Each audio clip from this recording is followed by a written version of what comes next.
Hello, everyone. I'm Sarah from Peas Energy. Today, let's talk about one very important specification on a lithium battery BMS, continuous current. When a BMS says 200 amps continuous, it means the BMS is designed to allow up to about 200 amps continuously, provided the battery cells, wiring, bus bars, and other components are also properly rated. The BMS does not force 200 amps into your inverter. The inverter only draws the current required by the load.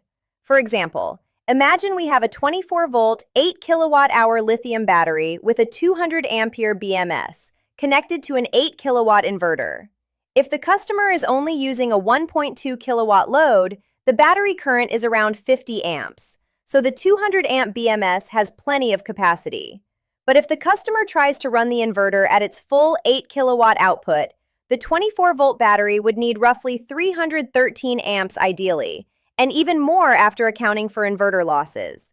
In that situation, a 200-amp BMS would become the limiting factor and could trigger overcurrent protection. Now let's look at a 51.2-volt, 15 kilowatt-hour lithium battery with a 300-ampere BMS connected to a 10 kilowatt inverter.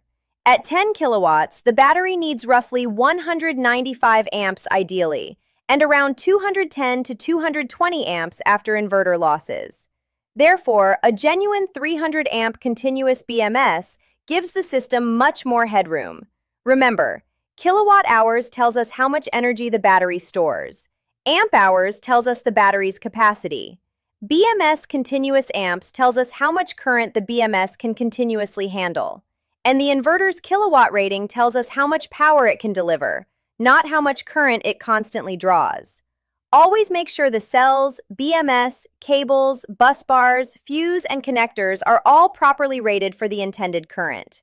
That's the simple way to understand BMS continuous current.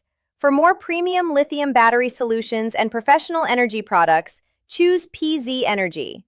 PZ Energy, powering your future with quality and reliability.